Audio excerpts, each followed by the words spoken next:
Good morning dear friends, मैं doctor Mahendra Saran. स्वागत है हमारे YouTube channel English literature academy पे।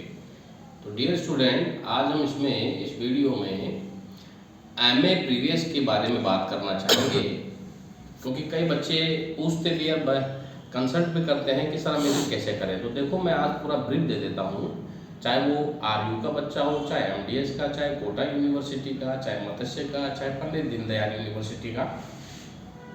याद रखिए, आपके एमए प्रीवियस में 4 पेपर होंगे, जिनमें फर्स्ट पेपर जो है वो ग्रामर का है और 3 पेपर जो है वो आपके लिटरेचर के हैं। 400 नंबर का आपका पेपर होगा। प्रत्येक पेपर जो है वो 100 नंबर का है, तो 400 नंबर का आपका एमए प्रीवियस का टोटल होगा। इसी में से ही आपके परसेंटेज वगैरह ये सारी डिसाइड की जाएंगी। तो एमए प्रीवियस का जो फर्स्ट पेपर है, अब बच्चे कहते हैं कि सर हम इसकी तैयारी कैसे करें।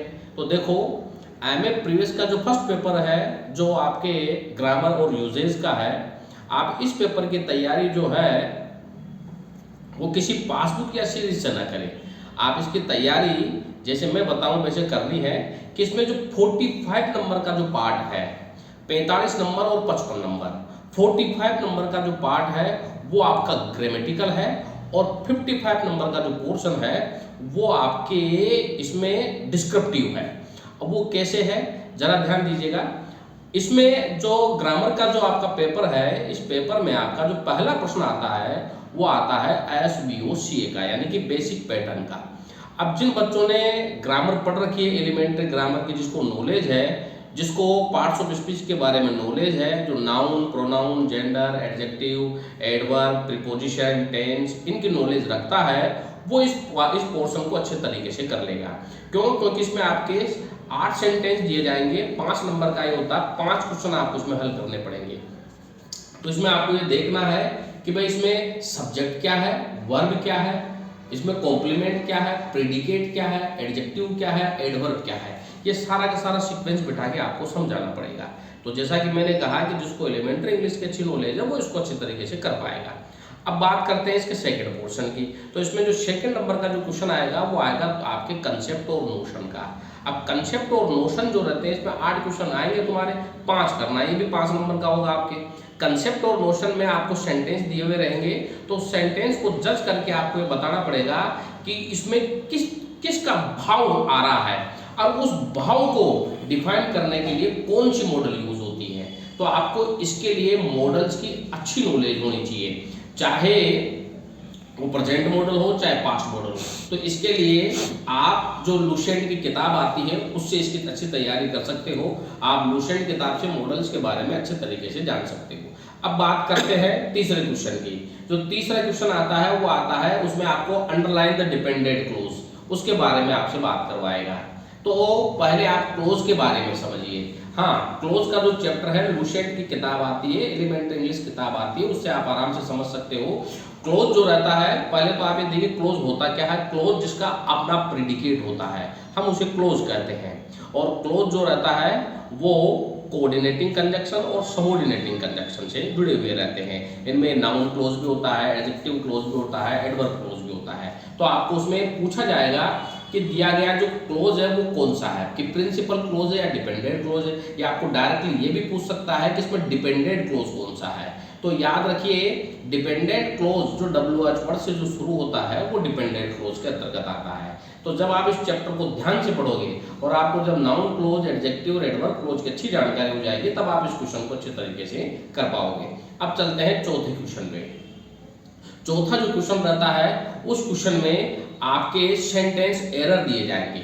उस सेंटेंस एरर में से आपको फाइंड आउट करना है कि भाई इसमें इस सेंटेंस में एरर क्या है। वो 8 क्वेश्चन रहेंगे, 8 में से आपको 5 क्वेश्चन आपको इसमें देखने हैं। अब चलते हैं अगले क्वेश्चन पे। इसमें आपके सिनोनिम्स, एंटोनिम्स, वन वर्ड आदि से रिलेटेड क्वेश्चन पूछे जाएंगे, जिसमें आपको वोकैबुलरी की अच्छी जानकारी होगी। तो ये ब्लैक बुक नाम की किताब आती है, उस किताब से आप इसकी अच्छे तरीके से तैयारी कर पाओगे। और फिर लास्ट वाले सेक्शन में इसमें IPA यानी कि लिंग्विस्टिक से संबंधित क्वेश्चन पूछे जाते हैं, जिसमें मोरिफॉर्म्स के क्वेश्चन आते हैं और इसमें स्ट्रेस के क्वेश्चन आते हैं कि आप प्राइमरी स्ट्रेस लगाइए, सेकंड स्ट्रेस लगाइए। तो प्राइमरी स्ट्रेस जो रहता है वो खड़ी पाई पे रहता है, सेकंड स्ट्रेस निम्न पाई पे रहता है, और फिर इसके लिए देखो ये बीए के जो बच्चे रहते हैं उनके भी फर्स्ट ईयर में ये क्वेश्चन पूछे जाते हैं। तो आपको 40 जो वोवेल्स है और 44 जो प्योर कॉन्सोनेंट है उनके बारे में आपको अच्छी नॉलेज होनी चाहिए।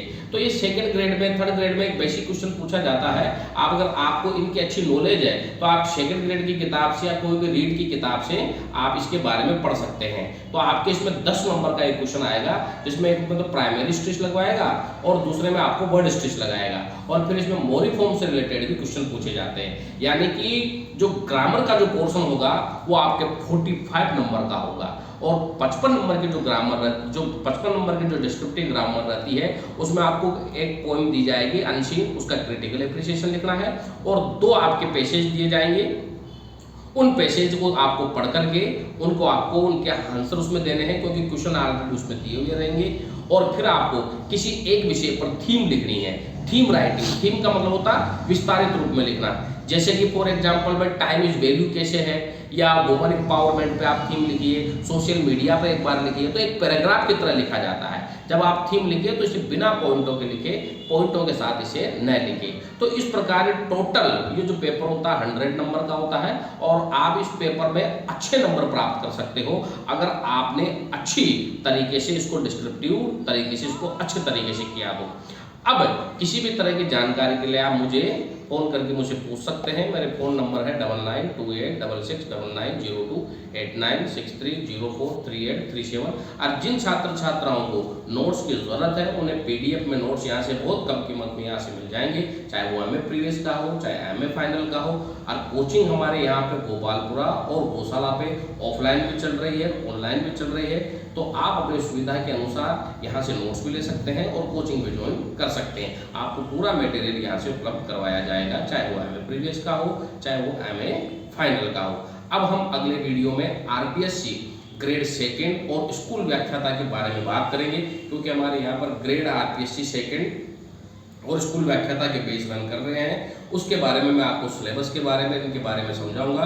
तो जो बच्चे ग्रेड 2 में या स्कूल व्याख्याता की कोचिंग करने के इच्छुक हैं वो अपने से संबंधित जो भी समस्याएं हैं वो मेरे से पूछ सकते हैं। मैं अगले वीडियो में उसे ज़रूर एक्सप्लेन करूंगा। Thank you very much.